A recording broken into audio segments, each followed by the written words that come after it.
नमस्कार। आज एक बहुत ही महत्वपूर्ण प्रस्तुति है। मैं समझता हूँ कि ये एक ज़िंदगी का रहस्य है। अगर हम इस रहस्य को समझ पाएंगे तो निश्चित रूप से ज़िंदगी आसान हो जाएगी। आज की उस विषय वस्तु का शीर्षक है बाधा, बैरियर। हमारी सफलता में, हमारे ज़िंदगी के आयामों को उच्चता के शिखर तक पहुँचने में कुछ रुकावटें होती हैं जो हमें हमारा अभीप्सित प्राप्त नहीं होने देती। आइए विचार करते हैं बाधा पर।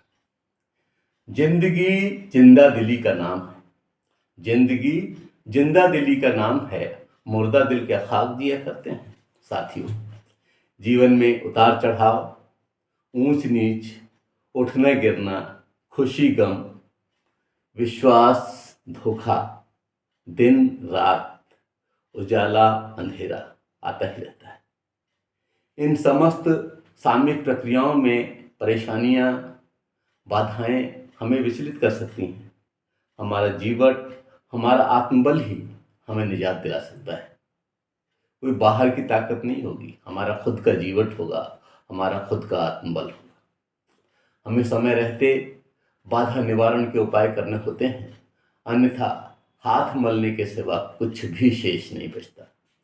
यहाँ बाधा से मेरा अभिप्राय किसी भूत बाधा से, प्रेत बाधा से, पिशाच बाधा से, तंत्र बाधा से नहीं है, शत्रु बाधा से नहीं है। मेरा बाधा से आशय कार्य की सफलता में बाधक व्यावहारिक तत्वों और मनोभावों से है। हमें अपने आप में जूझने का मादा पैदा करना है, और अगर हम इस मादा को पैदा कर सकते हैं तो निश्चित रूप से सफलता हमारा वर्ण करेगी। किसी विद्वान ने बहुत सटीक कहा है कि हारा वही जो लड़ा नहीं। ये परेशानियां, ये बाधाएं हमें सशक्त बनाती हैं, जीवन के कैनवास में रंग भरती हैं, रस भरती हैं। श्री राम नरेश त्रिपाठी जी ने तो मृत्यु का भी स्वागत करने की प्रेरणा दी है। उन्होंने कहा कि निर्भय स्वागत करो मृत्यु का, निर्भय स्वागत करो मृत्यु का, मृत्यु एक है विश्राम स्थल, जीव जहां से फिर चलता है, जीव जहां से फिर चलता है, धारण कर नव जीवन संबल। कितने सुंदर शब्द हैं, कितना सुंदर आशय है। हमारी परंपराएं, हमारी मान्यताएं, हमारे सशक्त पूर्वज सभी हमें बाधाओं से टकराने का निर्देश देते हैं। किसी से धोखा मिलने पर, किसी के छल से, कोई आपत्ति आने पर, अचानक विषम स्थिति पैदा होने पर हमें अपना मानसिक संतुलन नहीं खोना चाहिए, बल्कि और दृढ़ता युक्त होकर अन्य के लिए भी प्रेरणावाहक की भूमिका का निर्वहन करना चाहिए। याद रखें, पूर्व प्रधानमंत्री अटल बिहारी वाजपेयी जी की उन पंक्तियों को जिसमें उन्होंने हुंकार भरी और कहा कि बाधाएं आती हैं आए, बाधाएं आती हैं आए, घिरे प्रलय की घोर घटाएं, पांवों के नीचे अंगारे, सिर पर बरसे यदि ज्वालाएं, निज हाथों से हंसते हंसते, निज हाथों से हंसते हंसते आग लगाकर जलना होगा, कदम मिलाकर चलना होगा। आप समझिए उस प्रेरणा पुंज के मनोभावों को वक्त के साथ कदम ताल करते हुए आइए चलते हैं उस अंधेरे पक्ष की ओर, उस पक्ष की ओर जहां पर कि लोग आपके हतोत्साह का कारण बनेंगे। वे आपको डराते हुए कहेंगे कि कहना सरल है, करना कठिन। वास्तव में ये वही लोग हैं जो न कुछ खुद करते हैं और न ही किसी की प्रगति में मील का पत्थर बन सकते हैं। इन गति अवरोधकों से बहुत अधिक सचेत रहने की आवश्यकता है, क्योंकि ये विविध रूपों में आते हैं। ये किसी भी कार्य के प्रति आपके मन में भय पैदा कर सकते हैं और ये किसी भी रूप में आ सकते हैं, यथा साथी, रिश्तेदार, संबंधी, चिकित्सक, माता पिता, गुरु या तथाकथित शुभचिंतक, कोई भी इस भूमिका को निर्वाहित कर सकता है। कोई भी आपके लिए बैरियर बन सकता है, कोई भी आपकी दिशा को अवरुद्ध कर सकता है। आपको अपने आप को आत्मविश्वास से युक्त करके यथार्थ के धरातल पर खड़ा करना है और व्यावहारिक विश्लेषण संश्लेषण के आधार पर यथोचित निर्णय लेना है। याद रखें, रास्ता किस जगह नहीं होता, रास्ता किस जगह नहीं होता, सिर्फ हमको पता नहीं होता। छोड़ दें डर कर रास्ता ही हम, ये कोई रास्ता नहीं होता, ये कोई रास्ता नहीं होता। इसीलिए शांत चित्त रहकर हमें स्वयं मार्ग तलाश करना चाहिए। लोग क्या कहेंगे इसकी कतई चिंता नहीं करनी चाहिए और उन लोगों की बात पर भरोसा नहीं करना चाहिए जो कोरे भाग्यवादी होते हैं और कहते फिरते हैं कि भाग्य में जो लिखा है वही होना है, किसी प्रयास की कोई आवश्यकता नहीं। वो ये भूल जाते हैं कि भाग्य तो उनका भी होता है जिनके हाथ नहीं होते, और वो लगातार यही कहते हैं कि जो भाग्य में लिखा है वही होगा। अरे हमें अपना भाग्य तो खुद गढ़ना है। हम आज जो हैं वो अपने पूर्व विचारों की वजह से हैं, पूर्व कर्मों की वजह से। भाग्य पर भरोसा करने की जगह हमें सम्यक रणनीति बनानी चाहिए और सम्यक रणनीति बनाकर फिर उसका क्रियान्वयन करना चाहिए। अयोध्या सिंह उपाध्याय हरिऔध, एक विशेष नाम, उन्होंने अपने भावों को कितनी सुंदर अभिव्यक्ति दी। कहा कि देख कर बाधा विविध बहुविघ्न घबराते नहीं, देख कर बाधा विविध बहुविघ्न घबराते नहीं, रह भरोसे भाग्य के दुख भोग पछताते नहीं। काम कितना भी कठिन हो, काम कितना भी कठिन हो किंतु उकताते नहीं। भीड़ में चंचल बने जो वीर दिखलाते नहीं।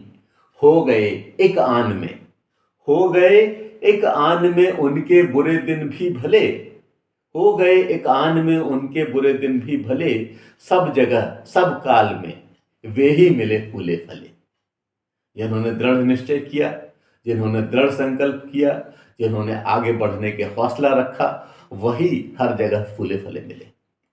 एक बार, हाँ सिर्फ एक बार दृढ़ संकल्प लें, निर्विकल्प होकर संकल्प लें, दृढ़ होकर अपने सपने पूरे करने के लिए चलें, सफलता आपके कदम चूमेगी। एक बार प्रयास तो करें, एक बार हिम्मत तो करें। अरे हमारा तो सौभाग्य है कि हम उस देश में जन्मे हैं जिसमें शरीर के मरने की बात होती है, आत्मा के मरने की बात नहीं होती। भगवान कृष्ण ने स्वयं श्रीमद् भगवद गीता के 2 अध्याय के 23वें श्लोक में कहा अपने खुद के मुखार बिंदु से कि नयनम छिंदन्ति शस्त्राणि नयनम दहति पावकः न चैनम क्लेदयन्त्यापो न शोषयति मारुतः। आइए अब आपको उस ओर ले चलता हूं जहां आपके बहुत सारे प्रश्न उत्तर पा सकते हैं, समाधान प्राप्त कर सकते हैं। आखिर आज का सामान्य मानव चाहता क्या है? यहीं पर बहुत अधिक ध्यान की आवश्यकता है, बहुत अधिक गहनता की आवश्यकता है, बहुत अधिक आपकी विचार शक्ति, चिंतन शक्ति, मंथन शक्ति की आवश्यकता है कि आखिर आज का सामान्य मानव चाहता क्या है। धन, पद, प्रतिष्ठा, भौतिक उन्नति, अच्छे पैसे वाली नौकरी, आजीवन आर्थिक सुरक्षा, कुछ मानव आध्यात्मिक प्रगति, शोध, अच्छा स्वास्थ्य आदि की भी कामना करते हैं। इन सारे बिंदुओं पर थोड़ा सा ध्यान दें जो आज का मानव चाह रहा है। अब उक्त की प्राप्ति में सबसे बड़ी बाधा क्या है? अगर हम आत्ममंथन करेंगे और सच्चा आत्ममंथन करेंगे, निष्पक्ष रहकर आत्ममंथन करेंगे, तो पाएंगे कि सबसे बड़ी बाधा हम स्वयं हैं। हमारा आलस्य, प्रमाद से युक्त हमारा होना, हमारे कार्यों में निरंतरता का न होना, अपने उद्देश्य की प्राप्ति का जुनून हम अपने आप में जगा नहीं पाए। आधे अधूरे मन से किए गए कार्य कभी सफलता की मंजिल तक नहीं पहुंचते, ये हम सब जानते हैं। फिर भी अपनी असफलता का ठीकरा हम दूसरे की खोपड़ी पर फोड़ना चाहते हैं, और ये हमारी आदत बन गई है। कभी कभी अपनी मेहनत के फल की सहज चोरी होते हुए भी हम देखते हैं और जागृत नहीं होते, विरोध नहीं करते। जिस दिन इन विकारों को हम अपने आप से दूर कर पाएंगे, इस दुनिया के विविध आकांक्षित फल हमारे पहलू में होंगे। सफलता, अच्छा स्वास्थ्य, ऊंची प्रतिष्ठा, अच्छा पद, मान सम्मान, इन सब के पीछे कड़ी मेहनत छुपी हुई होती है। इनका कोई शॉर्टकट नहीं होता है। याद रखें, सफलता का कोई शॉर्टकट नहीं होता। आज हम देखते हैं बहुत सारे सफल व्यक्तित्वों को, बहुत सारे सफल व्यक्तियों को, और फिर हम सोचते हैं कि काश हम भी ऐसा बन जाए। लेकिन उन्होंने उसके लिए जो मेहनत की है, जो दिन रात एक किया है, जो तमाम अपनी सुख सुविधाओं का परित्याग किया है, और उसके बाद वो उस मंजिल तक पहुंचे हैं, तो उस परेशानी की ओर, उस मेहनत की ओर हमारा ध्यान नहीं जाता। हम सीधे सीधे फल प्राप्ति की कामना करते हैं, जो कि संभव नहीं है। यदि आप सचमुच सफल होना चाहते हैं तो अपने आप से उक्त प्रश्न करें। समाधान आपके संयत मन में छिपा है। सही दिशा में अनवरत प्रयास सफलता की कुंजी है। याद रखें, यही बाधा निवारण का उपाय है। क्या? सही दिशा में अनवरत प्रयास। आप निश्चित रूप से अपने सपनों को पूरा कर पाएंगे। सारी बाधाएं आपके मार्ग से हट जाएंगी जिस दिन आप अपने चिंतन को इस तरह की दिशा दे देंगे। उक्त समस्त विचारों को अगर आप पढ़ना चाहते हैं तो यह educationacharya.com पर शिक्षा कॉलम में उपलब्ध होगा। जय हिंद, जय भारत। धन्यवाद।